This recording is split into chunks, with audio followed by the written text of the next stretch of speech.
श्री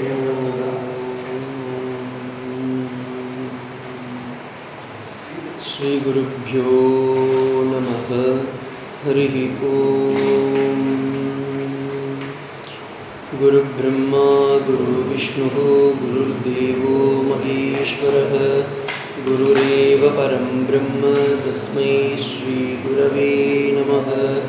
ईश्वरो गुरुरात्मेति मूर्तिभेदविभागिने व्योमवद्व्याप्तदेहाय श्रीदक्षिणामूर्तिमीडे यन्नित्यमानन्दमनन्तमूर्तिं शिवेति नाम्ना श्रुतयो गृह्णन्ति तस्यावतारो नररूपधारी कृपासुदीर्घा भुवि रामकृष्णः।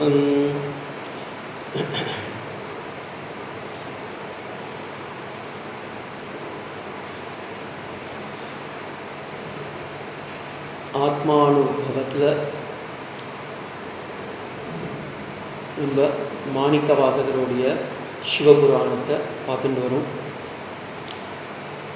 இதில் பார்த்தீங்கன்னா ஒரு விஷயம், இந்த ஜீவாத்மாக்கள் எல்லாம் மனுஷனாக பிறந்த எல்லாருக்கும் பெரிய சங்கடம் என்னன்னா,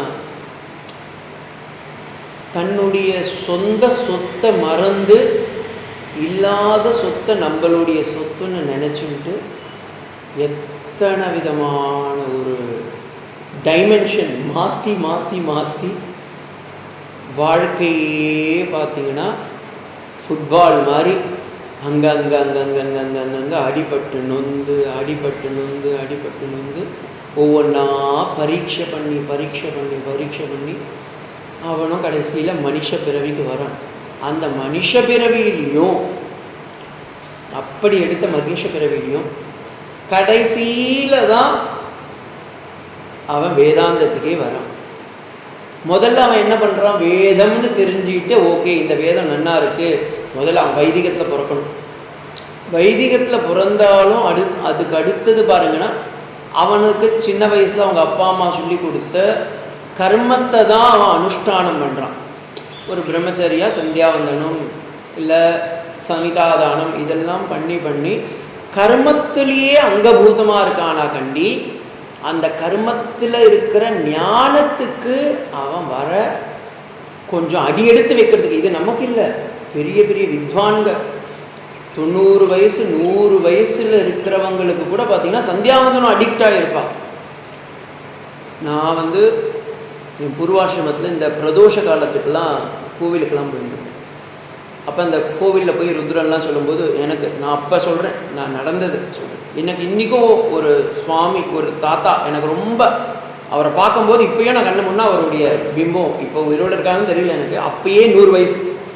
அந்த பிரதோஷ காலத்தில் அந்த பூணில் எடுத்து விரலை சுற்றின்ட்டு அந்த காலத்தில் அப்படியே காயத்ரி ஜபம் பண்ணிகிட்டே இருப்பார். அம்மா பிரதோஷ காலத்தில் இந்த டைமில் சந்தியாவந்தனம் விட்டு போயிடக்கூடாதுன்னு எல்லாரும் நாங்கள் கோவிலில் அந்த பல்லக்கு தூக்கின்னு இருப்போம். அப்போ அந்த இடத்துல அந்த பஞ்சபாத்திரமும் உத்திரியும் வச்சுட்டு பண்ணிட்டு இருப்பார். அச்சுதாய நமக்கு அனந்தாய நமக்கு. அப்போ நான் பார்க்கும்போது எனக்கு ஒரு இன்ஸ்பிரேஷன், இந்த வயசுலேயும் மனுஷன் எவ்வளோ திடகாத்திரமான ஸ்ரத்தையோடு பண்ணுறாருன்னு. அப்புறமா வேதாந்தத்துக்கு வரும்போது தெரிஞ்சது, இந்த 3 வார்த்தையிலேயே முடிஞ்சு போச்சு. அச்சுதாய நமக, அனந்தாய நமக, கோவிந்தாய நமக. இதுலேயே சத்தியம் ஞானம் அனந்தம் பிரம்மன்னு வந்துடுது.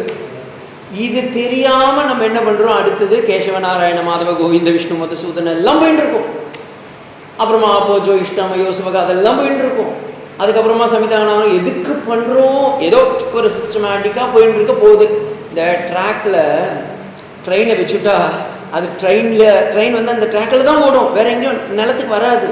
அது மாதிரி நம்ம வாழ்க்கை பார்த்தீங்கன்னா அப்படியே ஓடின்னு இருக்கா, பின்னாடி எதுக்கு ஓடுறோன்னே தெரியல.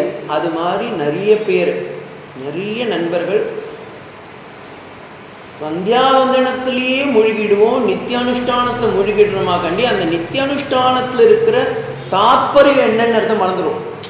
இது மகான்கள்லாம் வாழ்க்கையில் போய் பார்த்தீங்கன்னா அவன் திரும்பி பார்த்து இல்லை இதில் இருக்க தாற்பயம் நமக்கு தேவை, இந்த சிஸ்டமேட்டிக்காக ஒரு என்ன மெக்கானிசமாக போயின்னு இருக்க வாழ்க்கை நமக்கு தேவையில்லைன்னு குதிச்சவங்க தான் இப்படி மகானாக இருக்கான்.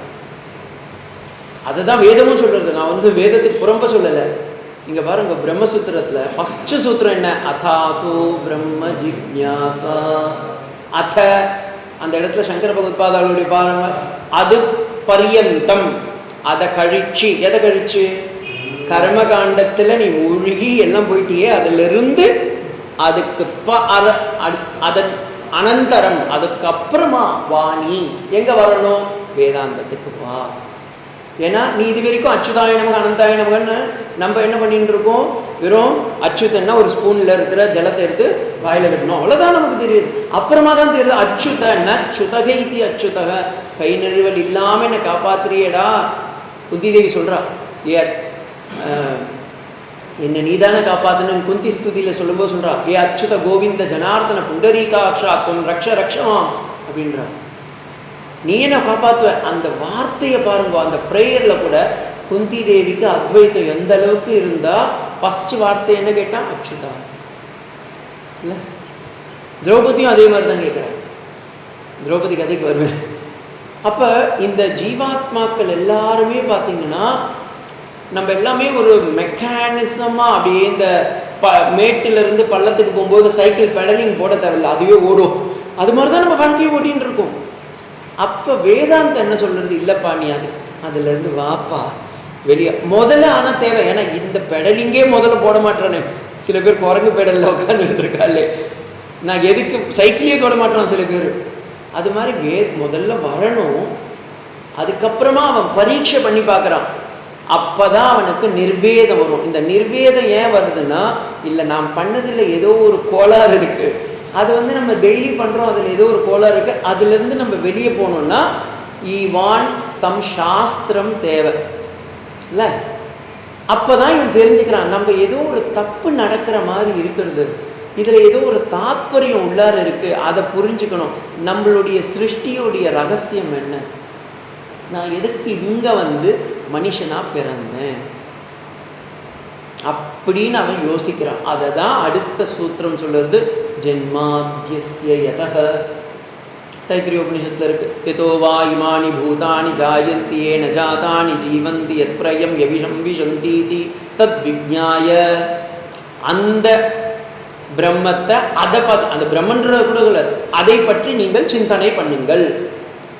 தத் விஜ்ஞாய புனரேவ வருணம் விதரமுபசாரன் அங்கே போகுது. அப்போ அதை பற்றி சிந்தனை பண்ணணும்னா ஃபஸ்ட்டு நம்ம ஏன் பிறந்தோம், கிமர்த்தம் அகம் ஜனிச்சதுக்கான காரணம் தேவையில்லை. அந்த ஜாதசிய கர்மா எதுக்கு நமக்கு வந்துடுது? அப்போ நம்ம ஏதோ பண்ணியிருக்கோம். நம்மளாம் நினச்சிட்டு இருக்கோம் பிறந்தா நமக்கு பெருமை. அது வேற சொல்கிறான் வீட்டில், எனக்கு புள்ள பிறந்திருக்கான், பையன் பிறந்திருக்கான், இந்த நட்சத்திரம் பிறந்த. எல்லா நட்சத்திரமும் வால் நட்சத்திரம் தான். ராமன் நல்ல நட்சத்திரம் தானே பிறந்தான், காட்டில் தானே இருந்தான். கண்ணன் நல்ல நட்சத்திரம் தான் பிறந்தான், படாத கஷ்டம் கிடையாது. இதுலேருந்து என்ன தெரியுதுன்னா, எல்லாருக்கும் வாழ்க்கையில் கஷ்டம் இருக்கு. அப்போ தன்னுடைய நிலைமையை முதல்ல தெரிஞ்சுக்கணும். ஏன்னா அவன் பட்ட பிராரப்தத்தை அவன் கழிக்க வந்திருக்கான். என்னுடைய ஆச்சாரிய ஒருத்தர் சொல்லுவார், பிறக்கிறான்னாவே அவன் ஜெயிலுக்கு வரான். ஏன்னா பூலோகம் இஸ் அ ஜெயில். அதை நம்ம கேக்கு வெட்டி கொண்டாடுறோம். அவனுக்கு வேற விளக்கு ஏற்றி ஊதுறோம், உப்புன்னு ஊதி வாழ்க்கை உனக்கு அணைஞ்சு போச்சுடா அப்படின்னு சொல்லி கொண்டாடுறோம்.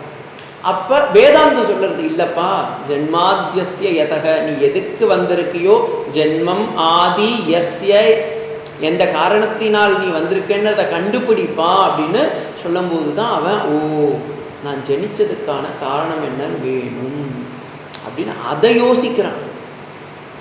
அப்போ இவனால் கண்டுபிடிக்க முடியல, ஏன்னா இவனுக்கு அந்த அளவுக்கு புத்தி கிடையாது. நம்ம புத்தியால் நம்ம போன ஜென்மத்தில் நீங்கள் என்ன இருந்தீங்கன்னு உங்களுக்கு தெரியுமா? அப்படி தெரிஞ்சால் இந்நேரம் நம்ம அப்படி இருக்கும். நீங்கள் நினைச்சு பாருங்க, போன ஜென்மத்தில் நான் பண்ணி அப்போ என்ன, இந்நேரம்லாம் தண்ணியை பார்த்தா நான் ஓடணும், சாக்கடையை பார்த்தா ஓடணும். நல்ல காலம் பகவான் அதை மறைச்சி வச்சிருக்கான் நம்ம கிட்ட திரோதானம் பண்ணி. அப்போ அதெல்லாம் மறைச்சி வச்சுட்டான் பகவான். சரி, இப்போ நம்மளுடைய ஸ்வரூபத்தை நம்ம உண்மையாக புரிஞ்சுக்கணும். அதுக்கு என்ன தேவைன்னா ஒரே ஒன்று, சாஸ்திரம் தான் நமக்கு தேவை. ஏன்னா சாஸ்திரத்தை தவிர வேற ஒன்றும் சொல்ல முடியாது. ஈஸ்வரனே வந்தாலும் கையில் சாஸ்திரம் வச்சுருக்கான். தட்சிணாமூர்த்தி கையில் போய் பாருங்க, ஓலைச்சுவடி இருக்கு. சரஸ்வதி கையில் போய் பாருங்க, ஓலைச்சுவடி இருக்கு. அந்த பக்கம் ஹயக்ரீவர் கையில் போய் பாருங்க, ஓலைச்சுவடி இருக்கு. சரி, இவங்க தான் இப்படி இருக்காங்க. சங்கர பகவத்பாதர் அவர் கையிலையும் ஒரு ஓலைச்சுவடி இருக்கு சார். நம்ம ஊர் வள்ளுவர்கிட்டையும் ஒரு ஓலைச்சுவடி இருக்கு சார். சரி, ஓகே. ராமானுஜர் கிட்ட போங்க, அவர்கிட்டயும் ஒரு ஓலைச்சுவடி இருக்கு. தேசிகன் கிட்ட போங்க, அவர்கிட்டயும் ஒரு ஓலைச்சுவடி. அப்ப என்ன ஆயிடுதுன்னா, ஓ, இந்த எல்லா குருமார்களும் கொடுக்குற ஒரே வார்த்தை என்னன்னா, சாஸ்திரத்தை பிடிச்சுக்கோப்பா. இல்லை அப்ப அதாதோ பிரம்ம ஜிக்ஞாசா ஜன்மாத்யஸ்ய யதஹ. அடுத்து சாஸ்திரயோனித்வாத், சாஸ்திரம் கிட்ட நீ போ. இப்போ நானே சாஸ்திரம் படிக்கணும்னு பார்த்தா நமக்கு தெரியாது, ஏன்னா அது சான்ஸ்கிரிட்டு. ரெண்டாவது, இது சொல்றது எல்லாமே சூச்சகமான வார்த்தைங்க. இதை நம்ம புரிஞ்சுக்கணும்னா நமக்கு அந்த அளவுக்கு புத்தி மட்டும். சரி, நமக்கு தெரிஞ்சுக்கணும்னு பார்க்கலான்னு இந்த அளவுக்கு முக்காவாசி கணக்கு தாண்டிட்டோமே. அப்ப இதுக்கு நமக்கு வேணும்னா ஆச்சாரியன் தேவை. அதை சமன்வயப்படுத்துறதுக்கு ஒரு சமன்வயாச்சாரியருங்க தேவையில்ல. அப்பதான் ஆச்சாரியன். ஆக்சுவலி தத்துவ சமன்வயாத்துனர்லி it is not only for balancing, to equilibrium all these things we require acharya. அதனால தான் Vedantacharya is called as Nigamacharyar. அதனால தான் Ramanujar is called as acharya. அதனால தான் Sankaracharyar is called as Jagadguru. அதனால தான் Swami Vivekanandar is called as Acharya.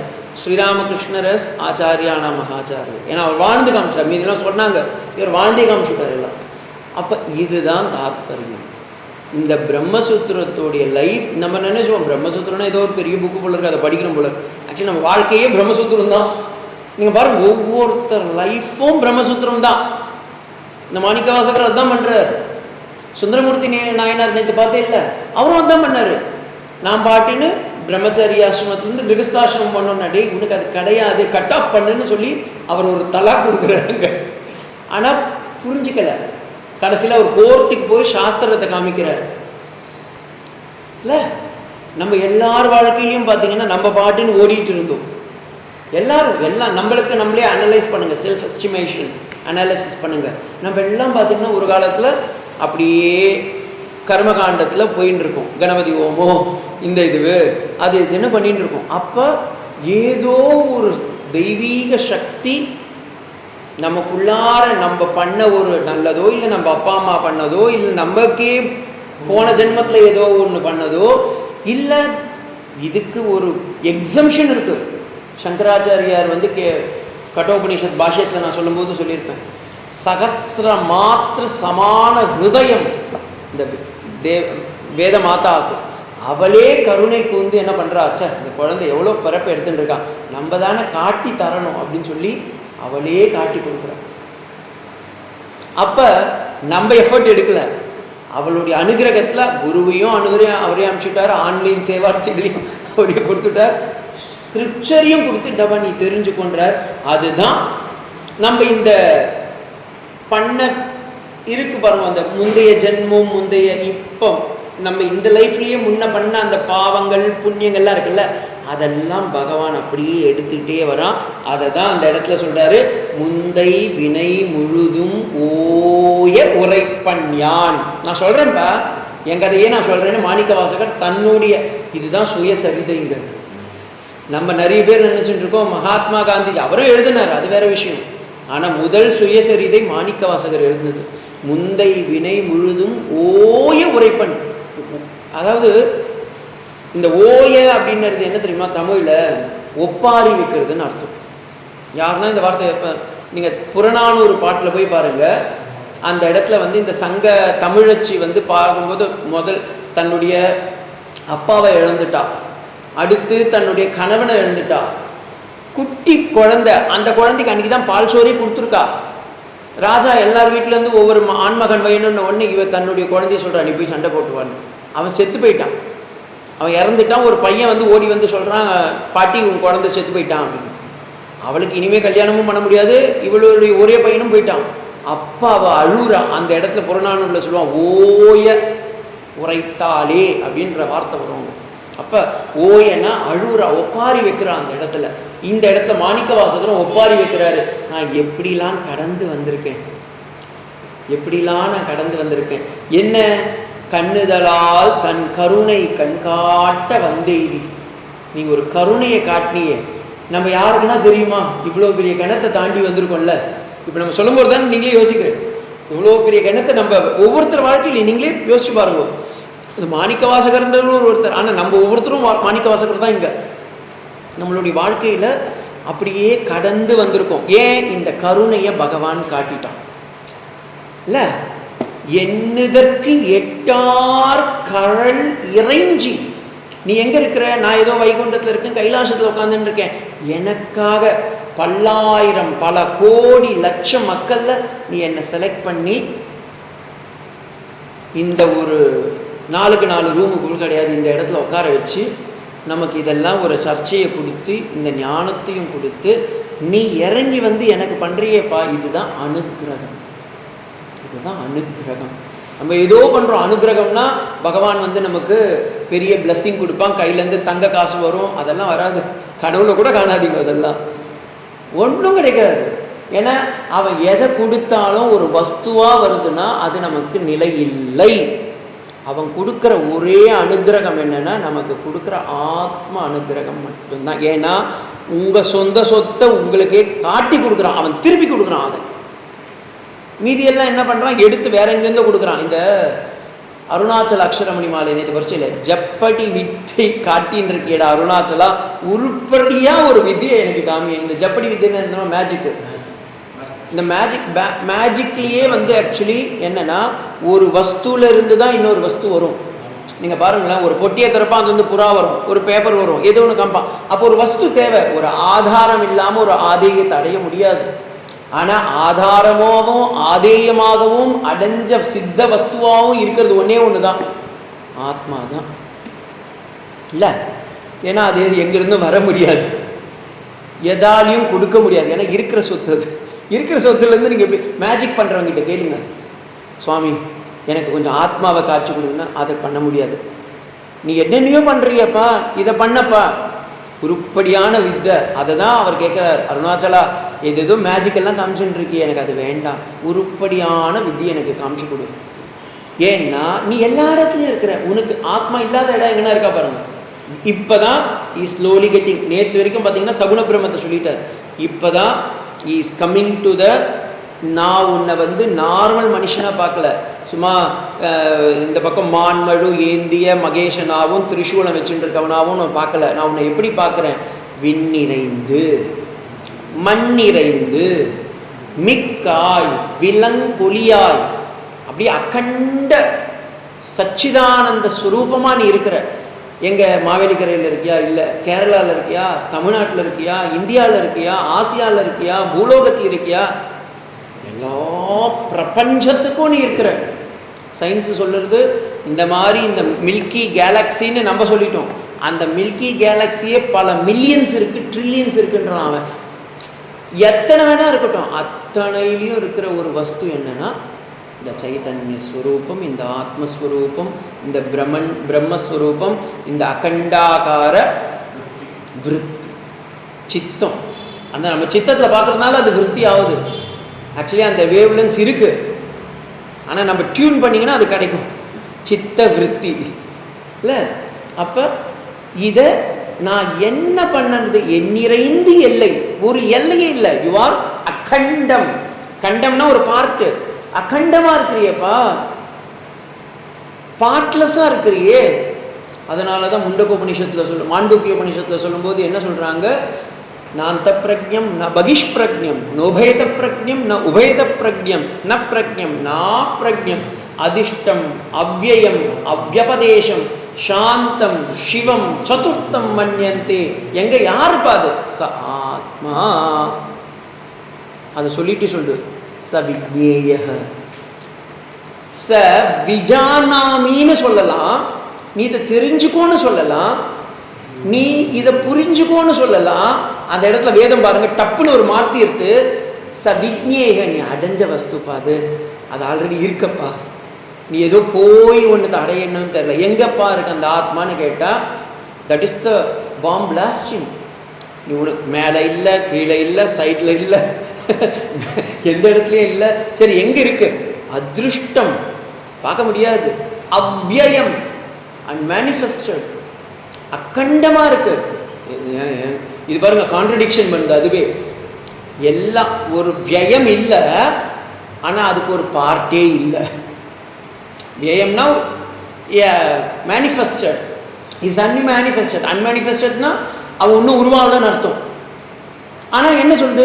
அகண்டமா இருக்கான். என்னய்யா நீயே கான்ட்ரடிக்ட் பண்றிய? இது எப்படி வேதத்தையும் அஜாம் ஏகாம் லோகித சுக்லகிஷம், அஜகன பிறக்கல. அவனே சொல்றான் இதன லோகித சுக்ல கிருஷ்ண எல்லா கலர்லயும் பிறந்துட்டான். என்னங்க பிறப்புல இல்லைன்றீங்க, இவனையே பிறந்துட்டான்றீங்க. ஆழ்வார் பார்த்தார், பிறப்பில் பல்பிறவி பெருமான் இல்ல. அதனாலதான் சங்கர பகவத்பாதால் பகவத்கீதையுடைய உபோத்காதா இன்ட்ரோடக்ஷன்ல சொல்லும் போது சொல்றாரு, சச்ச பகவான், நான் அகண்டமான அந்த சச்சிதானந்த ஸ்வரூபம், நம்ம எதுவுக்குமே மனசுலயே நினைக்க முடியாதது, வாயால சொல்ல முடியாதது, பார்ட்லெஸ்ஸா இருக்கிறது, எங்கும் நிறைந்திருக்கிற அந்த பரம்பொருள் சச்ச பகவான் தேவகி வாசுதேவாக்கியாம் சம்பபூவ, பிறந்தார் போல பிறந்தான். அப்ப பிறந்தானா இல்லையா? எனக்கு அது இன்னும் கன்ஃபியூஷனா இருக்கு. பிறந்தானா இல்லையா? சுகாச்சாரியா பாருங்க, சங்கராச்சாரியார் ஒரு சன்னியாசி, அவர்னா கொஞ்சம் உண்மையை சொல்லிடுவாரு. சுகாச்சாரியார் பரமஹம்சர், தேகாபிமானமே இல்லை. ஆனா அந்த மகாத்மா சொல்லும் போது சொல்றாரு, தமத்புதம் பாலகம் அம்புஜம் ஈக்ஷதன்றாரு. எப்படியாப்பட்ட அத்வைத்தி அவர். சங்கராச்சாரியார்னா காஷாயம் உடுத்தின்னு இருக்காரு, தேகாபிமானம் இருக்குன்னு அர்த்தங்க. சுகாச்சாரியார் 12 வயசு குழந்தை, துணியே இல்லை, நக்னனா நிக்கிறான். அவன் வரும்போது சனாதன சனத்குமாரர், புலக்கர், அங்கிரஸ் எல்லாரும், பாரத்வாஜர் எல்லாரும் எழுந்து நின்று வணங்குறாங்க. எல்லாம் வயசாந்துங்க, இவன் குட்டி பையன். ஆனா அந்த ஞானம், அவர் போகும்போதே அந்த தேகாபிமானம் இல்லாம போயிட்டு இருக்கார். அப்படி போற ஒருத்தரை பார்த்து எல்லாரும் வணங்குறாங்க. எல்லா ஜீவராசியும் திரும்புதான், யாரோ வரான், பெரிய மகாத்மா வரான்னு. அந்த நீங்க பார்த்தீங்கன்னா தெரியும், பாகவதத்துல ஒரு சினிமா கிளைமேக்ஸ் மாதிரி எடுத்துன்னு போவாங்க. எல்லா பறவை பட்சி எல்லாம் போடுதான், குழந்தைங்களாம் அங்கங்க ஓடுதான். அவர் யாரோ ஒருத்தர் வர்றார், யார் அவருன்னு தெரியல. அவர் வந்த உடனே பரீட்சை பார்த்தா, நமக்கு குரு கிடைச்சுட்டாங்க சாமி அப்படின்னு பரீட்சித்து முதல்ல அவனை பார்த்த உடனே நமஸ்காரம் பண்றான் பாகவதத்துல. அதுக்கப்புறமா ஒரு கேள்வி கேட்குறான், எனக்கு நல்ல கதி அடையிறதுக்கு வழி கொடுங்க. உடனே சொல்றாரு, அது வரைக்கும் வாயே திறக்காதவ மனுஷன். வியாசாச்சாரியார் கூப்பிடுறாரு, டே சுகா அப்படின்றாரு. இவர் திரும்பி கூட பார்க்கல, போயிட்டு இருக்காரு. பின்னாடி இருக்க மரம், மட்டை, கட்டை, கிளி, பறவை இதெல்லாம் சொல்லுது என்னப்பா அப்படின்னு வியாசரை பார்த்து திரும்பி கேட்குதான். அதுங்களுக்கு இருக்கிற அந்த காருண்யம் கூட சுகாச்சாரியர் காதல வேலை. அவர் தனக்கும் அந்த மரத்துங்களுக்கும் வித்தியாசமே இல்லாத ஒரு நிலைமையில போயிட்டு இருக்காரு. அப்படியாப்பட்ட அந்த சுகர் வாயை திறக்க கூடாதுன்றவர் பரீட்சித்து கேட்ட ஒரு கேள்விக்கு வாயை திறக்கிறார், சொல்றாரு. அப்படி சொல்லிட்டே வர்றாருல, அங்க கூட ஒரு கொஞ்சம் நீங்க பாகவதத்துல பாத்தீங்கன்னா தெரியும், சுகாச்சாரிய டக்குன்னுலாம் வாயை திறக்கல, மூச்சு விட்டு பேசுவார். ஆனா கிருஷ்ணனை பத்தி பேசும்போது, அந்த கிருஷ்ணன் பிறக்கிறான் போதே அந்த ஃபர்ஸ்ட் ஸ்லோகத்தை பார்த்தீங்கன்னா, தமத்புதம் பாலகம் அம்புஜம் ஈக்ஷத அப்படின்னு சொல்லி அப்படியே சமாதியில் போயிடுவார். அடுத்த ஸ்லோகம் நீங்க போய் பாருங்க, இருக்காது, அங்க மூர்ச்சையில் இருப்பார் அப்படி. ஏன்னா அப்படியாப்பட்ட அந்த சுகாச்சாரியார் ஏன் அப்படி மூர்ச்சைக்கு போனார், சமாதிக்கு போனார்னா, ஸ்ரீதர சுவாமி அந்த இடத்துல பாகவதத்துக்கு சுபோதினின்னு ஒரு வியாக்கியானம் கொடுத்துருப்பார். அந்த இடத்துல சொல்றாரு, மனசுலேயே நிற்க முடியாத, உணர முடியாத ஒரு வஸ்து குட்டி குழந்தையா கண்ணில் அப்படியே அழகா குட்டி குட்டியா முட்டை முட்டையா ஒரு 2 கண்ணு, 4 கை, சங்கு சக்கரம் கதை தாமரை வச்சுட்டு அதுக்கு உந்தி அதுல இருந்து ஒரு தாமரை, அதுல வந்து ஒரு குட்டி லோட்டஸ். நீங்க நினைச்சு பாருங்களேன், பிறந்ததே இவ்வளோண்டு இருந்திருக்கும். அதுக்கு ஒரு 4 கை, அதுக்குள்ள இருந்து தொப்புல இருந்து ஒரு பிரம்மா, அந்த பிரம்மாவுக்கு வயசான தாத்தா, அவர் வேற 4 கையை வச்சுட்டு இருக்காரு. இந்த குழந்தை ஈக்ஷத்தை பார்க்கறது, பிளஸ் பல்லெல்லாம் தெரியுதான், 32 பல்லு. குழந்தை பிறந்தைக்கு பல்லு கிடைக்குமா முதல்ல? இது பிறந்தது அஷ்டமி, நடுராத்திரி, இவனோ கருப்பு. அந்த கரேல்டு இருக்கிற குழந்தை அந்த இருட்டில் ஜெயிலுக்குள்ளார, இதுக்கும் அதுக்கும், அந்த கருப்புக்கும் இந்த கருப்புக்கும் வித்தியாசம் இல்லை. அவன் சிரிச்சதுல அந்த பல்லொலி பட்டு தான், அதை பார்த்த உடனே வசுதேவன் சொல்றான், அது ஒரு கம்பேர் குழந்தை தமத்புதம், அந்த அற்புதமான குழந்தை பிறந்துருது. ஏன் அந்த அற்புதம் அப்படின்றதுக்கு 11 கமெண்ட்ரி போட்டிருப்பாங்க அந்த இடத்துல ஸ்ரீதர சுவாமி. ஏன் பிறந்தான், ஏன் பிறந்தான், ஏன் பிறந்தான், ஏன் பிறந்தான், அவ்வளோ அழகா இருக்கும். நீங்க அனுபவிக்கணும் அதெல்லாம். வியாக்கியானத்தை என்ஜாய் பண்ணும்போது தான் நம்ம ஆச்சாரியங்க எப்படி என்ஜாய் பண்ணிட்டாங்கன்னு. ஏன்னா பிறப்பே இல்லாதவன் எப்படி பிறந்துட்டான், எப்படியா பிறந்தான் இவன், அதுதானப்பா தெரியல. அங்கதான் சங்கராச்சாரிய சொல்றார், சச்ச பகவான் தேவகி வாசுதேவாக்கியாம் சம்பபூவ கில சம்பபூவன்னு போட்டிருப்பார். பிறந்தார் போல பிறந்தான். ஆழ்வார்களும் இன்னைக்கும் அவங்க கிட்ட கேட்டீங்கன்னா கண்ணிலேருந்து அப்படியே புலங்காங்கிதம் வந்துடும், அப்படியே நிற்பான், எப்படி பிறந்தான்னு எனக்கே தெரியலன்னுவான். நாயனாருங்களை போய் கேட்டு பாருங்களேன், வந்தாரு ஏதோ ஃப்ளாஷ்பேக்கில் அடிச்சுட்டு போயிட்டாரு. அதுதான் இங்க இவரும் சொல்றார், பொல்லா வினையேன் புகழுமாய் ஒன்றும் அறியேன். எனக்கு புரியல சுவாமி, நீ எப்படி வந்தனே புரியலையே, எங்கிருந்து வந்தனே எனக்கு புரியலையே. நான் அப்ப தன்னுடைய கஷ்டத்தை, தன்னுடைய எடுத்த பிறவி எல்லாத்தையும் ஃப்ளாஷ்பேக்கில் பகவான் காமிக்க ஆரம்பிச்சுட்டான் அந்த இடத்துல. அதை தான் சொல்றார், புல்லாகி கூடாய் புழுவாகி மரமாகி பல்மிருகமாகி பறவையாய் பாம்பாய் கள்ளா தேவராய் பேயாய் கணங்களாகி வல்லசுரராகி முனிவராய் தேவராய் எல்லாம் அப்படியே அந்த எவல்யூஷன் பாருங்க. சுவாமி விவேகானந்தர் சொல்றார், அவர் religious is not for just to become a man and die, but to become from the animal to the man, from the man to realize his divinity, that I am the God. That is our religion. நீங்க மதத்துல போய் பாருங்களேன், Semitic religions anything நீங்க எடுத்துக்கோங்க, பிறக்கும் போதே நீலாம் பாவிகளே, ஏன்னா பிறக்கும் போதே அவன் பாவின்னு ஆக்கிட்டான். அப்புறமா உனக்கு எப்ப பாவம் தீரும், நீ பாப்திசம் எடுத்தா பாவம் தீருமா, இல்லை நீ அப்பயும் பாவி தான். டே அதுக்கு எதுக்கிட்ட பாப்திசம் எடுக்கிற, நீ எடுத்தாலும் தண்ணியை தலையில ஊற்றினாலும் நீ பாவி தானே.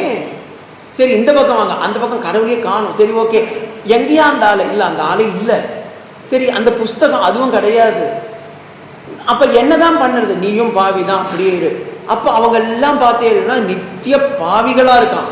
நம்ம வேதத்துக்கிட்ட வாங்க, நீ பிறப்பிலேயே அமிர்தத்துவமானவன்டா, நீ பிறவே இல்லாதவன் இருக்கு. அது இன்னொரு பாம்பு. நான் இல்லை நான் நல்லவனா கெட்டவனான்னு கேட்டா அது என்ன சொல்றது, ஸ்ருண்வந்து விஸ்வே அமிர்தஸ்ய புத்ரா ஆயே தாமானி திவ்யானி சக்ஷு வேதாகவேதம் புருஷம் மகாந்தம் ஆதித்யவர்ணம் தமசம். நீ அமிர்தமானவன, வேதத்துக்கே அதிபதியா இருக்கிற அப்படின்றான். வேதாகவேதம் புருஷம் மகாந்தம், அந்த புருஷனுடைய பிரதிபிம்பம் பாணி.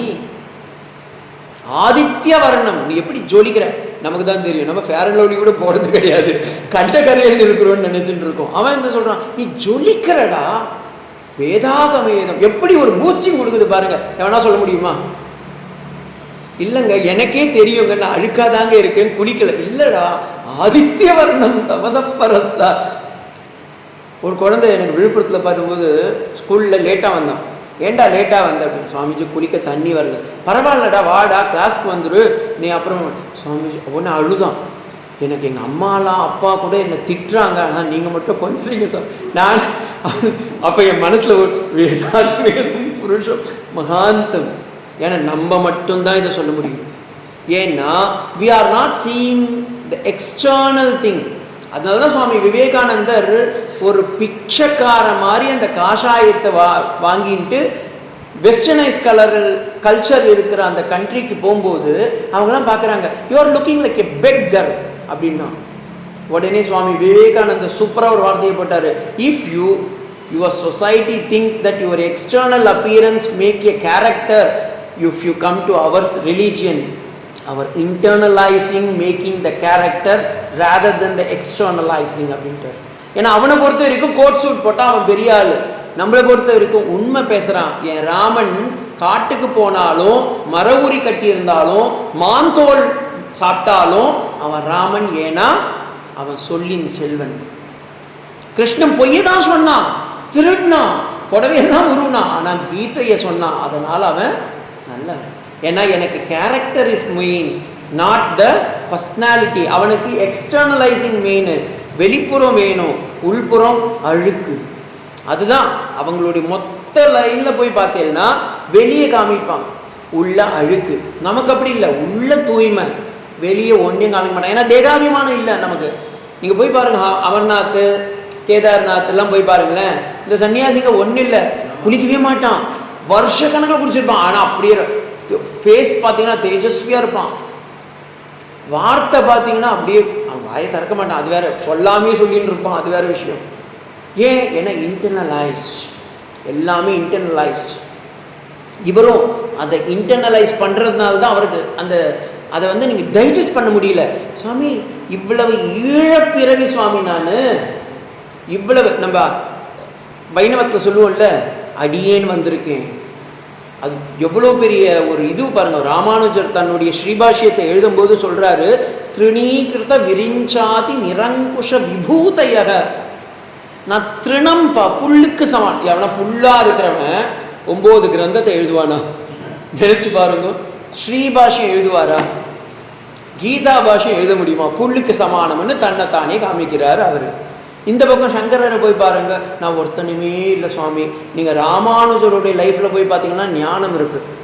சங்கராச்சாரியருடைய புக்கில் போய் பார்த்தீங்கன்னா பக்தி இருக்குது. கதிஸ்துவம் கதிஸ்துவம் துவமேகா பவானி. சண்முகஸ்தத்தில் சொல்லும்போது சொல்றாரு, ஏ சண்முகா, உன்னை தவிர எனக்கு வேற யாருமே இல்லைடான்றார். இதுல போய் பார்த்தாருன்னா போய் பார்த்தீங்கன்னா ஹராமி ஸ்மராமி ஹராமி ஸ்மராமி, நான் உன்னதான் நினைச்சுட்டு இருக்கேன், என்னை விட்டுடாடுறா சாமி அப்படின்றான். இவர் பக்தியில் இருக்காரு, ஆனா அவர் அத்வைத்தம்னு உட்கார வச்சுட்டோம். நம்ம சாப்லா போட்டு இவருக்கு டேகிங் பண்ணியிருக்கோம். இந்த யூடியூப்ல எல்லாம் பார்த்தீங்கன்னா டேகிங் போடுறால, நம்ம அப்பயே ஸ்டார்ட் பண்ணிட்டோம். இந்த இதுவை இப்போதான் இவங்கெல்லாம் கண்டுபிடிச்சா. நம்ம அப்பயே போட்டுட்டோம் சங்கரர் அத்வைத்தம், ராமானுஜர் விசிஷ்ட அத்வைத்தம். அவங்க கிட்ட போய் கேட்டு பாருங்க, சார் வி நெவர் டேக்டு அப்படின்னு சொல்லி அவங்களே சொல்லுவா. ஸோ இட் இஸ் ஆல் அவர் own petty mind, that is the reason. அப்போ டைஜஸ்ட் பண்ணதுக்கு இவரால் முடியல. சுவாமி வினயத்தில் சொல்றல, தன்னைத்தானே நொந்துக்கிறார் அந்த இடத்துல. நான் புல்லா பிறந்தேன் சாமி, பூடா பிறந்தேன். நீங்கள் சம்ஸ்கிருதத்தில் ஒரு பெரிய ஒரு ஜோக்கான ஒரு விஷயம் பாருங்க. விருட்சம் எல்லாருக்கும் தெரியும். விருட்சம்னா என்ன? மரம். ஆலமரத்துக்கும் விருட்சம் தான் சொல்லணும். மகாவிருட்சம்னு ஒன்று இருக்கு, தெரியுமா? சம்ஸ்கிருதத்தில் மகாவிருட்சம்னு. இந்த மகாவிருட்சம்னா என்ன தெரியுமா? இல்லை இல்லை, புல்லு, பூண்டி செடி இருக்குல்ல, அதுக்கு பேரு மகாவிருட்சம்னு பேரு. விபர்ய நியாயம் அப்படின்னுவாங்க அந்த இடத்துல. ஆக்சுவலி நல்லதுக்கு கெட்டதை வைப்பாங்க, கெட்டதுக்கு நல்ல பேர் வைப்பான். ஃபார் எக்ஸாம்பிள் நம்ம லோகத்திலே இருக்கு தமிழ்ல, பாம்புனா கடிக்கும்ல, ஆனா அதுக்கு என்ன பேர் வச்சிருக்கா? நல்ல பாம்புன்னு பேர் வச்சுட்டு இருக்கா. பாருங்க, மகாவிருட்சம்னா பூண்டி செடி. நான் அதை தான் சொல்றேன், பூண்டா பிறந்த சாமி. ஒன்றுத்துக்கும் விதவாத பூண்டு, நம்ம கைகாலில் போடுற பூண்டு கிடையாது இது. ஒன்றுத்துக்கும் விலை மீன்ஸ் ஒன்றுத்துக்கும் இது இல்லை. நான் புல்லா பிறந்தேன், பூண்டா பிறந்தேன், புழுவா பிறந்தேன். வேர்ம்ஸ், குட்டி குட்டி பீயிங்ஸா. மரம். இதில் பார்த்தீங்கன்னா எவல்யூஷன் வருது. இந்த டார்வின் தீரி, இந்த தீரி, அந்த தீரின்னு என்னென்னோ போட்டிருக்கானே. இங்கே இவர் தன்னுடைய தீரி, நம்ம மனுஷன் ஒவ்வொருத்தருடைய தீரியை காமிக்கிறார் இவர். இந்த எவல்யூஷன் பாருங்க, 1 செல்லுலேருந்து அப்படியே போது, பல் மிருகமாகி, பறவையாய், பாம்பாய், ரெப்டைல்ஸ். அதாவது நம்ம வேதாந்தத்தில் சொல்கிறோம்ல, அண்டஜ, ஸ்வேதஜ, உத்விஜ, ஜராயுஜ, இதெல்லாம் எடுத்துன்னு வர. நான் இப்படி எல்லாம் பிறந்தேன். இவன் என்ன பண்ணிடுறான்? மற்றவாள்லாம், உனக்கு ஒரே ஜென்மந்தான், என்கிட்டயே வா, ஒரே புஸ்தகம்தான், நீ பாவி, இதை படி, நீ நல்லதோ கெட்டதோ இதை தான் படிக்கணும், வேற வழி இல்லை. நீ சாமி அடுத்த பிறவி கிடையாது, கிடையாது, கிடையவே கிடையாது உனக்கு. சாமி அப்ப நான் புண்ணியம் பண்ணேன்னா நல்லவன் ஆயிடுவேன்? கிடையாது. பாவம் பண்ண, நீ பாவமே செய்து பாவியான, அதுதான் நீ இருக்கிறீ. அப்புறமா எதுக்கு? அப்ப நான் என்ன புண்ணியம் செய்யறது? புண்ணியமே கிடையாது. அப்ப நாங்கள்லாம் நிரந்தரமா நீ இப்படிதான் இருப்ப. சரி, அடுத்த பிறவி கிடையவே கிடையாது. அப்ப என்ன ஆயிடுது பாருங்க. தட்ஸ் வை அவங்க என்ன பண்ணிடுறாங்க, இந்த ஜென்மத்துல நான் நல்லா இருக்கணும், எக்கேடு கெட்டு அடுத்தவன் போனால் எனக்கு என்ன? they come to the conclusion. இதை நான் சொல்லலைங்க, உடனே என்ன வந்து எவனா இது பண்ணுவான். The religious faith of the world அப்படின்ற ஒரு புஸ்தகம் ஃபர்ஸ்ட் கிளாஸாக போட்டு எல்லா ரிலீஜனும் பற்றி எழுதும்போது இட்ஸ் அ கிரிட்டிக்கல் அனாலிசிஸ். ஆமாம், அவங்கக்குள்ள ஏன்னா தான் நன்னா இருக்கணும் எப்படியோ. அது இன்னைக்கு இல்லை, அந்த காலத்திலேயே சார்வாக்காசு இருந்தாங்க. நான் கடனை வாங்கினா நெய்யை குடிச்சு நான் நன்னா பருப்பு சாதம் சாப்பிட்டுட்டு சாவறேன். கிருணம் கிருத்வா திருதம் பிபேத், அகம் சுகமா இருக்கிறேன், அவ்வளவுதான். இந்த அகம் பிரத்தியம் எதுக்கு? சரீரத்துக்கு கொடுத்துட்டான். நம்ம ஆளுங்க என்ன பண்ணிட்டாங்க, அகம்னு அது கிடையாது, வா நீங்க ஆத்மான்னு ஒன்று ஒளிஞ்சுன்னு இருக்கு, அதை கிட்ட கொஞ்சம் போ. பாருங்க எவ்வளவு நம்மளை கிராஜுவலா அப்படியே ஏற்றி விடுறாங்க. இதுல இன்னொரு தாத்பரியம் இருக்கு. இந்த புல்லு பூண்டு புழுவு மரம் பல்மிருகம் பாம்பு இது எதுக்குமே வாழ்க்கையில கஷ்டம் இருக்கு. ஆனா அந்த இடத்துல வந்து ஆத்மா இருக்கு. ஆனா அந்த ஆத்மாவை உணர்ற அகண்ட சச்சிதானந்த ஸ்வரூபமான அந்த விருத்தி நியாயம் வராது. நீங்க வேதாந்தத்துல போய் பார்த்தீங்கன்னா கடைசியில சதானந்த யோகீந்திர சொல்லுவாரு, அங்க விருத்தி ஞானம் இருக்கு, பலம் நாஸ்தி. நமக்கு அவங்களுக்கு பலமும் கிடையாது விருத்தியும் கிடையாது. அதனால்தாங்க பாம்புங்க வந்து யானையோ பாம்போ பறவைகளோ ஆத்ம ஞானம் இருக்கு, ஆனா இதுதான் ஆத்மான்னு உணர முடியாது. மனுஷனா பிறந்தா மட்டும்தான் விருத்தி ஞானமும் இருக்கு, பலமும் கிடைக்கும். பலம் என்ன? மோட்சம். உங்களுக்கே தெரிஞ்சு போயிடுது. அதுதான் ஒரு பெரிய விஷயம். அங்க கடைசி ஸ்லோகத்துல போய் பார்த்தீங்கன்னா தெரியும், விருத்தி ஞானமும் இருக்கும். ஏன்னா அகண்டாகார விருத்தி ஞானம் அங்க வந்துட்டே இருக்கும். அப்படியே ஒரு ஃப்ரீக்வன்சிஸ்ல போயிட்டே இருக்கும்போது தான் எஸ் இதுதான் போல இருக்கு அந்த விஷயம்னு பட்டுடும். பலம் உங்களுக்கு தேவையில்லை, ஏன்னா அடைஞ்சிட்டே. பலன் ஜாஸ்தி இல்லைன்னா நம்ம அடைஞ்சிட்டு இருக்கிறதுனால நம்மளே அவன் எக்ஸ்பீரியன்ஸராக மாறிடுறான். அதுதான் அந்த ஆத்மா அனுபூதி. அதுதான் இவர் சொல்றாரு, இவ்வளவு கல்லா மனிதரா பேயரா, சரி ஓகே நம்ம கிட்ட இந்த லோயர் லெவலில் தான் இருக்கு, ஹையர் லெவலுக்கு போங்க. தேவராய் அசுரனாய் முனிவராய், எவ்வளவு முனிவர் இருக்கான்.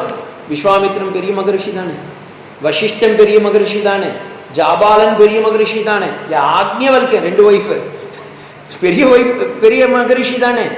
ஆனா ஆத்ம ஞானம் இல்லாம வேற எதுவுமே பண்ண முடியாது. நீங்க இந்த பாகவதத்துல ஒரு கதை இருக்கு, ரொம்ப சூப்பரான ஒரு கதை. ஒரு ராஜா எல்லாத்தையும் திறந்துட்டு இனிமே எனக்கு வேண்டாம், நான் வேதாந்த சர்ச்சனை பண்ணணும்னு போய் ஏதோ ஒரு குருகுலத்துல போய் ஆன்லைன்ல போய் அட்டன் பண்ணிட்டார் கிளாஸை. அங்கே அகம் பிரம்மாஸ்மின்ற ஒரு ஞானமும் வந்துருது போல இருக்கு அவருக்கு.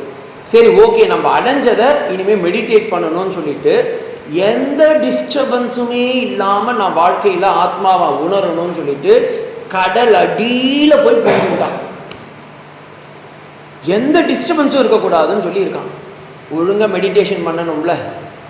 இவன் வந்தது எந்த காரணத்துக்காக வந்தான், அதை தானே பண்ணணும். அங்கே போய் உட்காந்துட்டு இருக்கான், ஏதோ சீண்டுது. என்னடா அதுன்னு பார்த்தா மீன், கடலில் மீன் இருக்கும், அது மீன் குட்டிங்களோட போயின்னு இருக்கு. இவன் பார்த்தான், என்னடா அதுன்னு பார்த்தா ஒரு ஆண் மீன் ஒரு பெண் மீன், இதுங்கக்குள்ளார நிறைய மாமா மீன் மச்சன் மீன் எல்லாமே இருக்கும். அதெல்லாம் அதுங்கெல்லாம் சண்டை போட்டுன்னு இருக்குங்க. பார்த்தா நிறைய குட்டி மீனுங்க நிறைய குட்டி போடும்ல, ஏகப்பட்ட குட்டி எல்லாம் போட்டு அதுங்கக்குள்ளார சாம் சாம் சாம் சாம்னு எல்லாம் விளையாட்டுன்னு இருக்கு. அப்போ இவர் பார்த்தார், ஒரு கடலுக்கு அடியிலேயே மீனுங்க இவ்வளோ அழகாக இன்பமாக வாழும்போது நம்ம ஏன் வாழ்க்கை எப்படி நடத்தக்கூடாது? பாருங்க மனுஷன் மாறி போயிடுத்து பாருங்க, மனசு எவ்வளோ பெரிய குரங்கு. நேராக போய் ஒரு வேற ஒரு முனிவர், அவருக்கு பார்த்தீங்கன்னா 100 பெண்கள், 100 பெண்களையும் நான் கல்யாணம் பண்ணிக்கணும்னு கேட்பான். இந்த முனிவருக்கு இப்போ இவங்கிட்ட வேண்டான்னு சொல்ல முடியாது, ஏன்னா இவன் ஆல்ரெடி தபஸில் வேற இருந்தான். ஸோ நீ வேண்டான்னு சொன்ன இவன் தான் சாபம் கீபம் கொடுத்து நம்ம பொண்ணுங்க வாழ்க்கையும் கெடுத்து போயிடும்னு சொல்லிட்டு, சரி அவங்களே ஏற்றுன்ட்டா நீங்கள் வேணா யார் ஏற்றுக்கிறாளோ நீங்கள் அவங்கள கல்யாணம் பண்ணிக்கோங்க. ஏன்னா இந்த ஆளுடைய கோலம் பாருங்கள், ஒரு இமேஜினேஷனில் கடலுக்கு அடியில் ரொம்ப நாள் தபஸ் பண்ணியிருக்கான். அவன் தாடி மீசெல்லாம் வளர்ந்துருக்கும், பாசி எல்லாம் உடம்பெல்லாம் போயிருக்கும், அந்த உடம்பும் போயிருக்கும். ஸோ இந்த உடம்பை யாரும் லைக் பண்ண மாட்டான்ற எண்ணத்தில் இந்த முனிவர் என்ன சொன்னார், எந்த பொண்ணு உங்களை ரொம்ப லைக் பண்ணுறாலோ நீங்கள் அவளை எடுத்துக்கோங்க அப்படின்ட்டார்.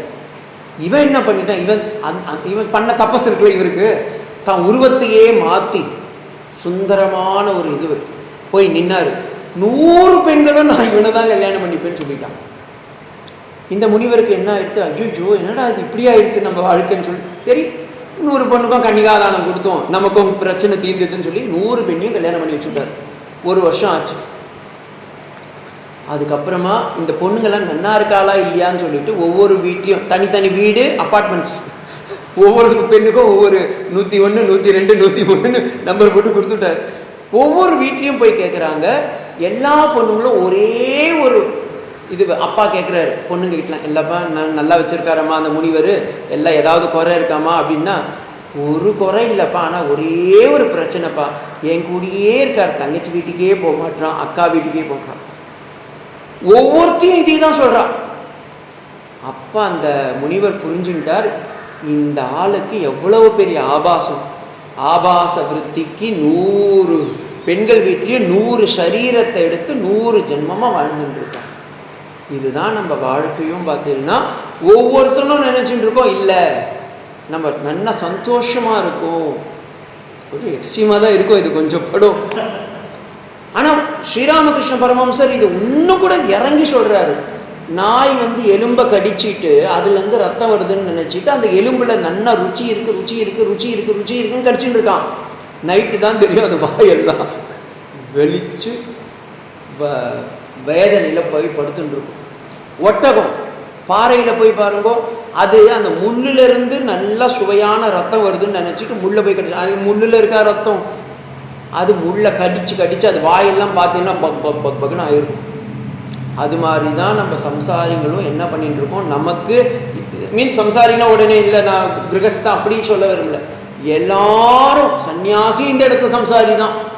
ஏன்னா அவன் ஆசிரமம் வச்சுட்டு இருக்கான் பாருங்க, அதனாலேயும் ஒரு சம்சாரி தான். ஏன்னா ஆசிரமன்ற பேர் தெரியுமா, ஆசிரமந்தாதிதி ஆசிரமக, சிரமமே இருக்கக்கூடாது. சிரமம்னா என்ன, வேதனை, வேதனை எங்கே இல்லையோ அந்த இடத்துக்கு தான் ஆசிரமம். இன்னைக்கு எல்லாரும் பார்த்தீங்கன்னா ஐயோ ஆசிரமத்தை கட்டிட்டோம், பூஜை செய்யணும், இதை செய்யணும், டொனேஷன் எப்போ வரும், யார் யாருக்கு என்னென்ன பண்ணது, இது ஒரு ப்ராஜெக்ட் மேலே ஒரு ப்ரோட்டோகாலை வச்சு போயிட்டு இருந்தால் அது பேர் ஆசிரமம் கிடையாது. அந்த இடத்துக்கு வரும்போது மனசு லயிக்கணும், நமக்கு பகவான் இருக்கான் அப்படின்ற ஒரு சாநித்தியத்தை உணரணும். அங்கே இறங்கும் போது நிம்மதியாக இருந்தோம், ஏதோ நம்மளை பற்றியே நம்ம நினச்சிட்டு இருந்தோம், எந்த விதமான ஒரு சூழ்நிலையும் நமக்கு டிஸ்ட்ராக்ஷனும் வரல, இப்போ இருக்கிற கஷ்டமும் இல்லாமல் இருந்தோம். அப்படின்னும் போது அது ஆசிரமம். இல்லைன்னு வச்சுக்கோங்க, அதுவும் சிரமம்தான். அப்போ இவங்க எல்லாரும் பார்த்தீங்கன்னா சம்சாரத்துவத்தில் தான் இருக்கிறோம். அதுக்கு இருந்துக்கிட்டு நம்ம என்ன பண்ணுறோம், பகவானே என்னை காப்பாற்று, பகவானே என்னை காப்பாற்று, பகவானே என்னை காப்பாற்றுனா இது எப்படி இருக்குது. நீங்கள் ட்ரெயினில் வந்தேல, ட்ரெயினில் வந்தேன் சுவாமி, ஆனால் என்னுடைய லக்கேஜுக்கு மட்டும் நான் டிக்கெட் வாங்கலைன்னு அதை மட்டும் என் தலையில் வச்சுட்டு இருக்கேன். ஏன்னா டிடிஆர் கேட்டால் அதுக்கு நான் டிக்கெட் வாங்கலை, பாருங்கள் நான் தான் சுமந்துட்டு, உன்னை சுமக்கிறது யாரு இல்லை, உன் பொட்டியை சுமக்கிறதும் நீ நினச்சிட்டு இருக்க, ஆனால் உன்னையும் உன் பொட்டியும் சேர்த்து சுமக்கிறது யாரு, ட்ரெயின் தான். அதே மாதிரி இந்த உலகத்தில் இந்த ஆத்மாதான் நம்மளையே சுமந்துட்டு இருக்கு, நம்ம அஜ்ஞானத்தையும் சுமந்துட்டு இருக்கு இல்ல.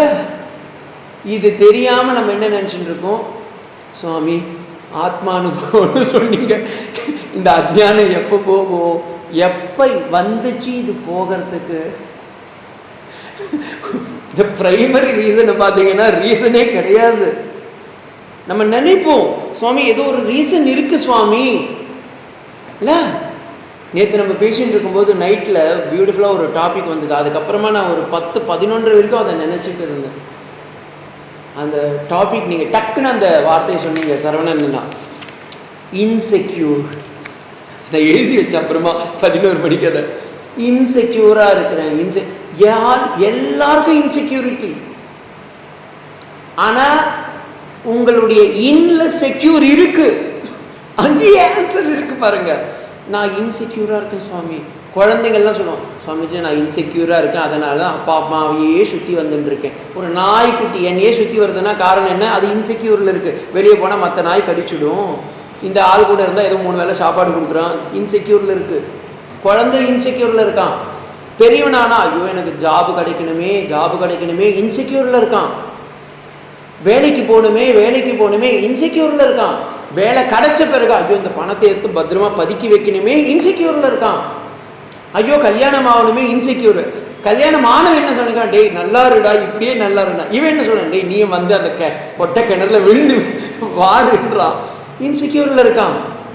விழுந்துட்ட உடனே ஐயோ பொண்டாட்டியை காப்பாற்றணுமே, பிள்ளையை காப்பாற்றணுமே, குழந்தைய காப்பாற்றணுமே, அதுங்களை படிக்க வைக்கணுமே இன்செக்யூரில் இருக்கான். இங்கதான்னா சரி வேதாந்தத்துக்கு வந்தா சுவாமி சான்ஸ்கிருதி புரியலையே சுவாமி இன்செக்யூரில் இருக்கான்.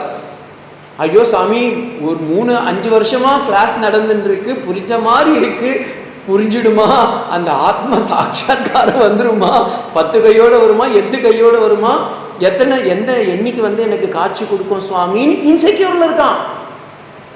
ஆனா எல்லா நேரமும் இன்செக்யூர் நினைச்சுட்டு இருக்கும் போதெல்லாம் நம்ம கூட இன்ன ஒரு செக்யூரா ஒருத்தன் ஒளிஞ்சிட்டே தான் இருக்கிறான். அவன் தான் நம்ம விஷயமே இல்ல. அந்த இன்செக்யூர் எங்க போச்சு? செக்யூரா இருக்கிற லைஃப்லயே இன்செக்யூர் நினைச்சுட்டு இருந்தா ஆத்மா நம்மளை பார்த்து சிரிக்குது.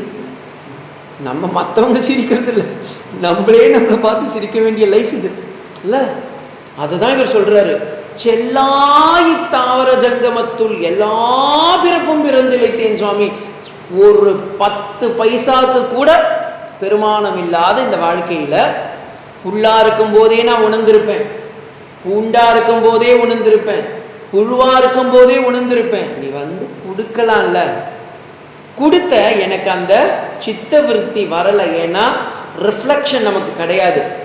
சுவாமி பரமாத்தானந்த சுவாமிகள் ரொம்ப அழகா சொல்லுவாரு, இந்த ரூம்ல இருட்டா இருக்கு, இந்த இடத்துல வெளிச்சத்தை வர வைக்கணும்னா சூரியன் இருக்கான், சூரியனுடைய வெளிச்சம் இந்த பக்கம் வரணும்னா ஒரு கண்ணாடி எடுத்து அந்த சூரியனை வச்சு அப்படி ஒரு டைரக்ஷனை காமிச்சிங்கன்னா அதோடைய ரிஃப்ளெக்ஷன் வந்து அந்த ரூமுடைய உள்ளார வரும். அப்ப அந்த இருட்டுல இருந்து வெளிச்சம் வந்துடும். இது புரியுது. ஆனா இது மனுஷனுக்கு வரும். ஏன்னா புத்தியில வந்து அந்த மனசுல இருக்கிற அந்த சிதாகாசம் வந்து அடையும் போது அந்த ரிஃப்ளெக்ஷன் சைத்தன்யத்துல பிரதிபலிக்கிறது. இதுதான் சைத்தன்யம்னு நமக்கு புரிஞ்சிடுது. ஆனா இந்த புல்லு பூண்டு மரம் மட்டை கட்டெல்லாம் இருக்குல்ல, அதுக்கு அந்த ரிஃப்ளெக்ஷன் கிடையாது. அதனால என்ன ஆயிடுத்து, இத்தனை எடுத்தனே உணர முடியாம போச்சு, நொந்துகிறான். செல்லாய் தாவர ஜங்கமத்துள் எல்லா பிறப்பும் பிறந்து பிறந்து பிறந்து பிறந்து பிறந்து எத்தனை முறை பிறந்தோ பிறந்து இழைத்தேன். இவர் தான் இப்படி கத்துறாருன்னு பார்த்தா அங்க பெரியாழ்வாரும் கத்துறாரு இதேதான். எற்றைக்கும் 7 பிறவிக்கும் உனக்கே யாம் ஆட்செய்வோம் புற்றேஷல் செய்ய வேண்டாம் கோவிந்த். ஆண்டாள் பாடுறார். அப்பா பாருங்கோ, எந்தை தந்தை தந்தை தந்தை தந்தை தம் மூத்த. அது வந்து நான் சொல்லும் போது வேண்டி சொல்றேன், எந்தை தந்தை தந்தை தந்தை தந்தை தந்தை தந்தை. எங்க ஆச்சாரிய கேட்டேன், ஏன் சுவாமி இத்தனை மறந்து போயிட்டே? இல்ல அது எத்தனை அவர் போடல. ஆக்சுவலி அது சந்தஸுக்காக அவர் எந்தை தந்தை தந்தை தந்தை தந்தை தந்தைன்னு 3 முறை போட்டிருப்பாரு. ஆக்சுவலி நீங்க நினைச்சு பாருங்களேன், அது போயிட்டே தான் இருக்கணும். இட்ஸ் ஏன்னா எத்தனை உடனே திருப்பி கேட்டேன், எனக்கு சொல்லி கொடுத்த ஆச்சாரியர் நந்தகுமார் கிட்ட, எத்தனைன்னு நீங்க சொல்லுங்க சுவாமி, நான் அப்ப அத்தனை தந்தை போறேன். அது யாருக்கு சுவாமி தெரியும், அதனால தான் நான் சொன்னேன் அப்படின்னு. ஏன்னா we don't know. அட்லீஸ்ட் மாணிக்க வாசகருக்கு தெரிஞ்செடுத்து பாருங்கோ, எல்லா பிறப்பும் பிறந்து இழைத்து விட்டேனப்பா. மெய்யே, அந்த வார்த்தை ரொம்ப முக்கியங்க. மெய்யே, நீ தான் உண்மை, அப்ப நான் யாரு? பொய்யே.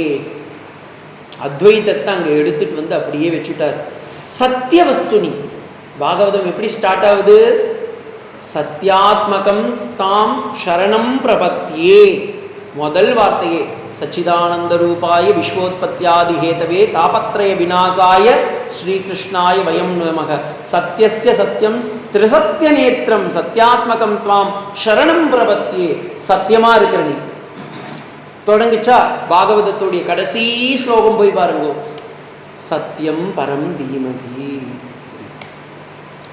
சத்திய வஸ்து. அப்போ உபக்கிரம உபசம்ஹாரம் முன்னுரையும் முடிவுரையும் ஒரே உரைதான், என்னவென்றால் பகவான் சத்தியம். ஓகேங்களா? வேதம் முண்டகோபனிஷத்துல என்ன சொல்றது?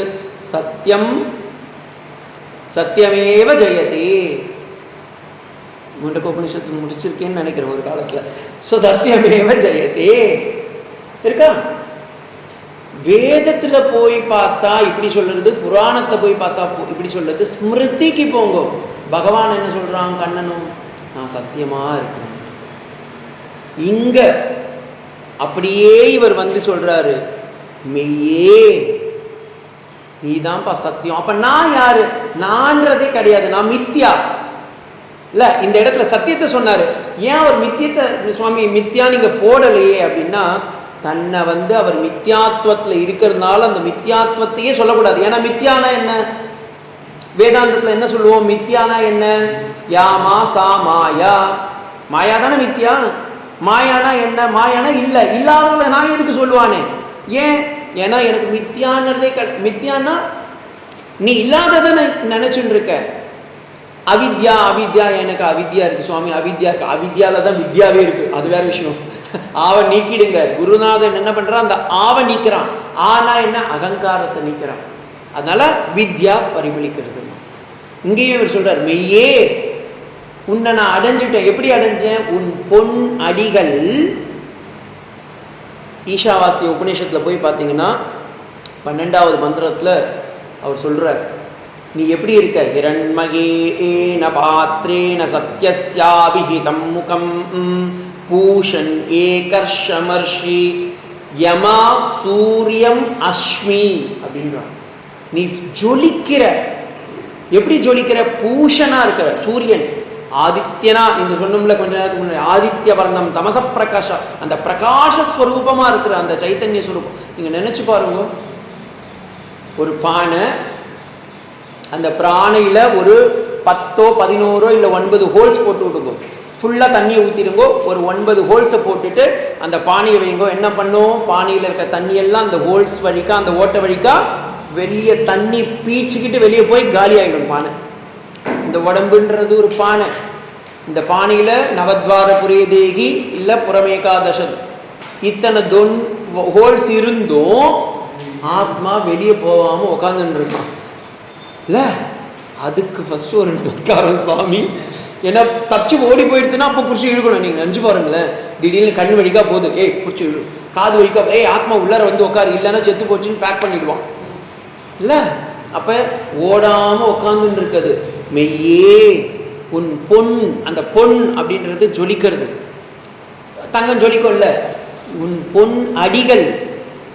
பொன்னடிகள்னா இந்த இடத்துல நம்ம என்ன வச்சுக்கோம்? சிவனுடைய நடராஜருடைய பொன் குஞ்சித பாதத்தோடைய பொன்னடிகள் அப்படியும் வச்சுக்கோங்க. அது சகுண பிரம்மன். இங்கே நிர்குணத்தை சொல்லிட்டு இருக்காருங்க. நம்ம அத்வைத்தி, நம்ம அப்படி எடுத்துக்கூடாது. பொன் அடிகள் கண்டின்று வீடுற்றேன். உன்னுடைய அந்த ஜொலிக்கிற அந்த ஆத்ம சைத்தன்யத்துல நான் சரணாகதி அடைகிறேன். நான் சரணாகதி அடைகிறேன். இப்ப கொஞ்ச நேரத்துக்கு முன்னாடி நம்ம பிராத்தஸ்மராமி சொல்லிட்டு இருக்கும்போது கூட ஒன்று சொன்னோம் இருக்குங்களா? யஜ்ஜாக்ரத் ஸ்வப்ன சுஷுப்தி அவஸ்தாத்ரய சாட்சியா இருக்கிற நீ சச்சித் பரமஹம்சம் துரியம் இல்ல. அந்த சச்சிதம் ஜொலிக்கிற சச்சித் ஆத்மாவா நீ உள்ளார ஒழிச்சுட்டு இருக்க. எப்படி இருக்க? பரமஹம்ச துரியம், மேலான பிரகிருஷ்டமான அந்த குட்டீச்சக்கா பகுதக்கா, அது ஒரு இது. பரமஹம்சஸ்வரூபத்தில் நீ ஹம்சம்னா, இந்த ஹம்ச பட்சி பார்த்தீங்கன்னா தண்ணியில் நடந்தா சேத்துல அது கால் பாலாடுது. அதே மாதிரி தண்ணியில் பாலை கலந்து வச்சா பாலை மட்டும் குடிக்கும். அது மாதிரி நமக்கு ஆத்மா அனாத்மான்ற விவேக வச்சனம் எப்பவுமே இருக்கணும். சொசைட்டியில் எல்லா விதமான சம்சார பந்தங்கள்ல நம்ம இருந்தாலும் நம்ம எப்போதும் ஆத்ம சைத்தன்யம் தான் அப்படின்ற எண்ணத்தோடு இருந்தா நம்ம ஒவ்வொருத்தரும் ஹம்சம்தான். ஹம்சம், அந்த ஹம்சம் தான் பரமஹம்சம். அந்த பரமாத்மாவை உணர்ந்த ஹம்ச பக்ஷியா நம்ம வாழ்ந்துட்டோம்னா அப்ப நமக்கும் அது உள்ளார ஜொலிக்கிறது. அதுதான் அவரு இப்படி சொல்றார். மெய்யே உன் பொன்னடிகள் கண்டு இன்று வீடே வாங்கிட்டேன். வீடு வாங்கிட்டேன்னா சொந்தமா மேபி அவர் மாணிக்கவாசகர் ஒரு வீடு ஃப்ளாட் வாங்கியிருக்காரு போல இருக்கு, இன்னும் எத்தனை சென்டி எத்தனை ஸ்கொயர் ஃபீட்டுன்னு கேட்டுறாதீங்க. வீடு என்றால் இங்க மோட்சமே வாங்கிட்டேன். மோட்சம்ன்றது நம்ம என்ன நினைச்சிருக்கோம், செத்த பிறகு கிடைக்கும். அத்வைதத்துல இருக்கும் போதே ஜீவ லட்சணத்துல இருக்கு, ஓகேங்களா. விதேக லட்சணம் ஒண்ணு, ஜீவத்திலேயே இருக்கும்போது ஜீவ லட்சணத்துல ஒண்ணு இருக்கு. ஆனா இவர் என்ன சொல்றாரு, அடைஞ்சவன் திரும்ப வரமாட்டான்ல. இவர் என்ன சொல்றாரு, உய்ய என் உள்ளத்துள் ஓங்காரமாய் நின்ற. இந்த ஓங்காரத்தோட சொல்லி நான் முடிச்சிடுறேன். நீ எப்படி இருக்கிற அந்த ஆத்ம அனுபூதி, அந்த மோட்சம்னு நம்ம நினைச்சுட்டு இருக்கிறது வெளியே, அது வேற, செத்த பிறகு கிடைக்கிறது, அது எனக்கு தேவையில்லை. இப்ப வாழ்ற காலத்திலேயே, அப்ப சைவ சித்தாந்தத்துல ஆக்சுவலி போய் பார்த்தீங்கன்னா, வாழும் காலத்தில் ஜீவாத்மாக்கள் மோட்சம் அடைய முடியாது, மேகண்டாரன் சிவஞான போதத்துல இருக்கு. ஆனா இங்க எக்ஸம்ஷன் இருக்கு.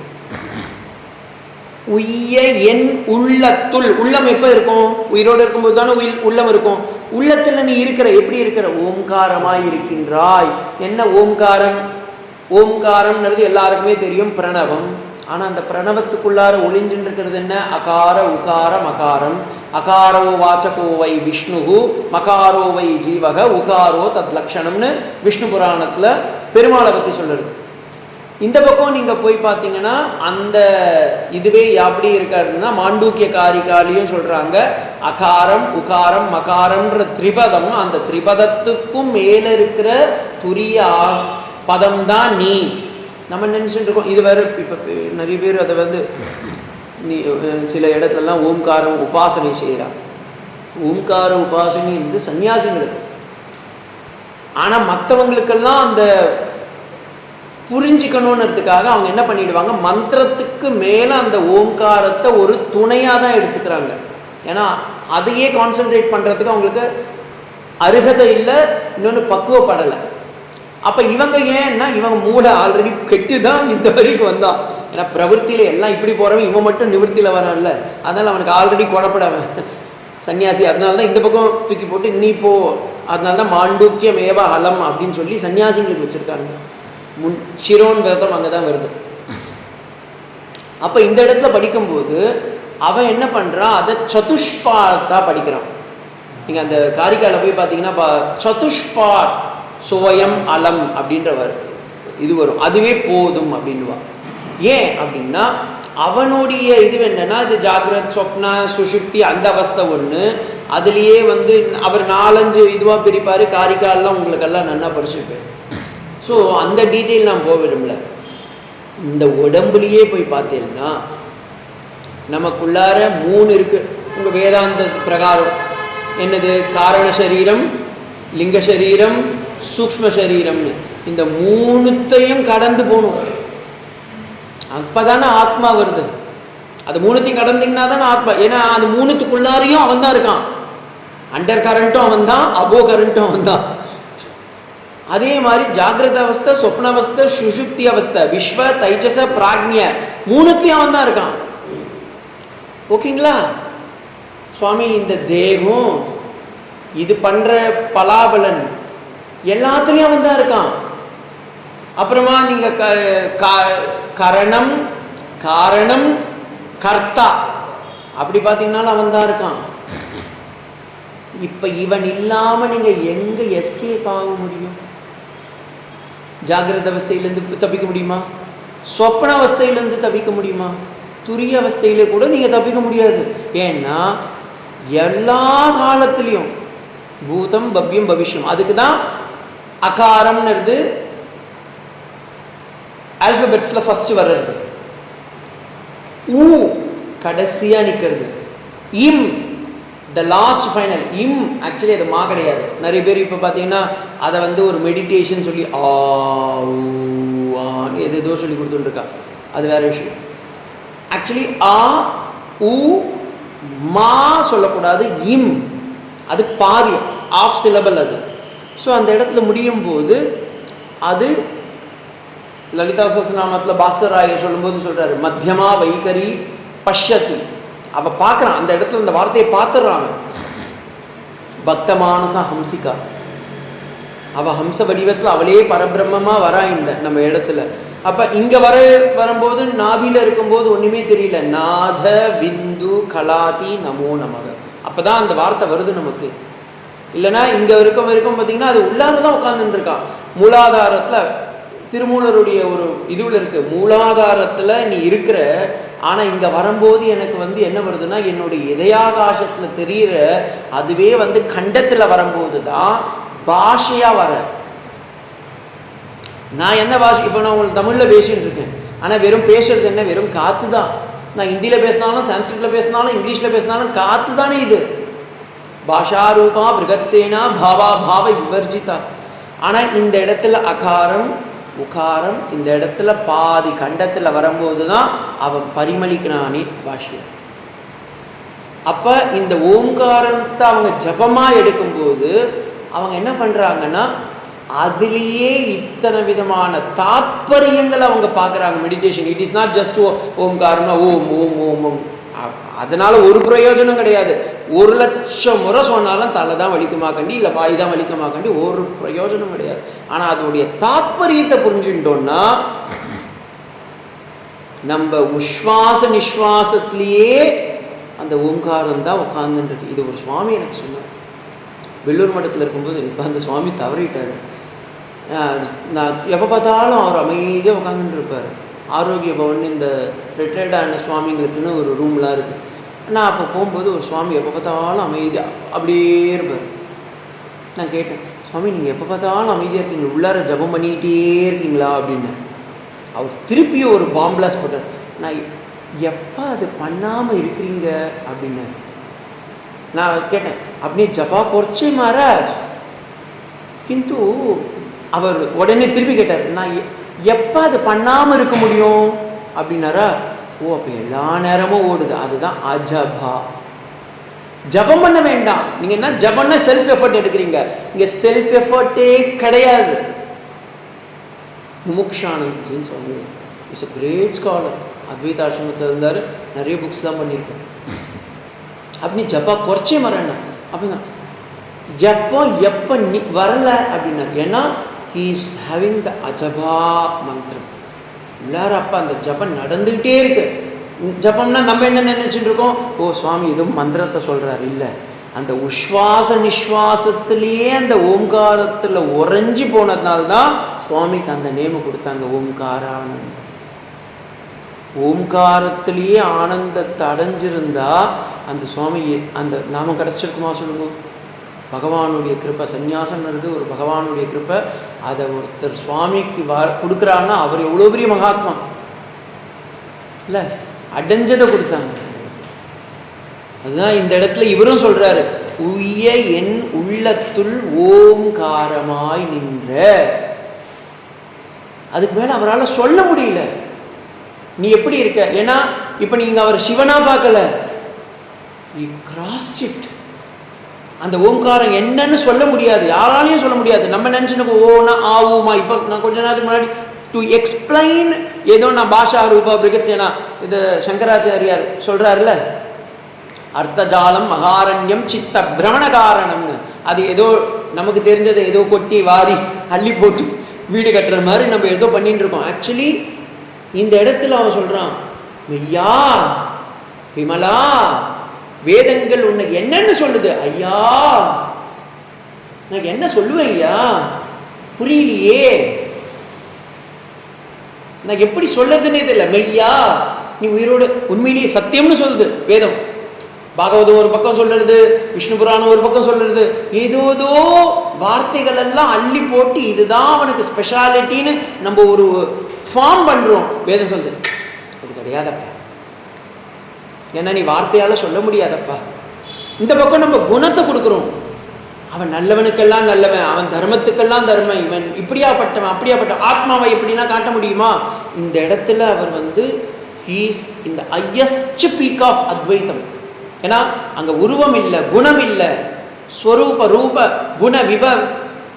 நான் சொல்லலைங்க, ராமானுஜர் சொல்றாரு கத்தியத்திரேட்ல, ஸ்வரூப ரூப குண விபவைஸ்வரிய லீலாத்யவதிய அனவதிகாதிசய அசங்கேய குணகண ஷீலா அப்படின்றார். ஒரு மகாத்மா ஆதிசேஷன் 1000 வாயை வச்சுட்டு இருக்க ஆதிசேஷனே ராமானுஜரா அவராலேயே சொல்ல முடியல. சங்கராச்சாரியார், சங்கரம் சங்கராச்சாரியம் கேசவம் பாதராயணம், அந்த சங்கரனாலேயே சொல்ல முடியல. ஏகாதச ருத்ரர்களையே தான் கீழே ஒரு அப்படி ஆக்னியில வேலை செய்கிற சங்கரனால சொல்ல முடியல. வாயுவையே பக்ஷணம் பண்ணி புஷ்ஷன் அப்படியே நிறுத்துறவர் மத்வாச்சாரியார், வாயு ஸ்வரூபம், அவராலேயே சொல்ல முடியல. என்னால் எப்படி சொல்ல முடியும் சொல்லுங்க? மாணிக்கவாசகர் மெய்யா விமலா, வேதங்கள் உன்னை என்ன சொல்லுதுன்னு தெரியல, நான் சொல்றேன் உன்னை ஐயா. அந்த வார்த்தை தான் ஐயா. ஓங்கி ஆழ்ந்து அகன்ற பெரும் பாழ். நான் சொல்லல, ஆழ்வார் சொல்லியிருக்காங்க. நம்மாழ்வார் சொல்லும்போது சொல்றாரு ஆழ்ந்து அகன்ற பெரும் பாழ். ஏன்னா அவரால் அதுக்கு மேல பேச முடியல. நம்மாழ்வார் வாயை திறக்காதவர். சித்தத்தின் வயிற்றில் சிறியதொன்று முளைத்தால் அது எத்தை தின்றி எங்கே கிறக்கும்னு இவர் கேட்டதுனால மதுரகவி ஆழ்வார் அப்பதான் இவர் வாயை திறக்கிறார். குட்டி பையன், வயசானது இவர் வயசான தாத்தா கேட்டதுக்காக நம்மாழ்வார் குட்டி பையன் சொல்றாரு அது அத்தை தின்று அங்கே கிடக்கும்னு 4000 வேதமும் வந்துருத்து. 4000 வார்த்தையால சொன்னவரை அவரே நீங்க போய் கேளுங்க. பகவானை நீங்க எப்படி பார்த்தீங்கன்னா ஆழ்ந்து அகன்ற பெரும் பாழ் அப்படின்ட்டு ஒரே வார்த்தை. என்னால் சொல்ல முடியாதுன்ட்டு அவராலேயே சொல்ல முடியல. ராமானுஜர் சொல்ல முடியல, சங்கரர் சொல்ல முடியல, நம்மாழ்வார் சொல்ல முடியல, நம்ம நாயன்மார்கள் யாருமே சொல்ல முடியல. சேக்கிழார் என்ன சொல்றதுன்னே புரியலன்றாரு. கம்மநாட்டாழ்வார் சொல்றாரு ஒரு கடலை போய் ஒரு பூனை போய் குடிச்சா ஏதாவது சொல்ல முடியுமா? அது மாதிரிதான் நான் இருக்கேன், என்னால முடியல. முதல் வார்த்தையே சொல்லிட்டாரு, என்னால முடியலப்பா அப்படின்ட்டு. அவங்களாலேயே சொல்ல முடியல. அப்ப நம்ம மாணிக்கவாசகர் என்ன பண்ணுவாரு? தள்ளாடுறாரு, என்னால சொல்ல முடியலப்பா, என்னால முடியலப்பா. அவர் மட்டும் இல்லை, என்னாலேயும் சொல்ல முடியல, சொல்ல முடியாது. ஆழ்ந்து அகன்ற நுண்ணியணி சொல்லி நம்ம அந்த பகவானை நம்ம உணரணும். ஏன்னா அந்த உணர்வு மயமானவன் அப்படின்றத காமிக்கிறாரு. ஓம் சாந்தி சாந்தி சாந்தி. ஹரி ஓம் தத்சத். ஸ்ரீராமகிருஷ்ணார்ப்பணமஸ்து.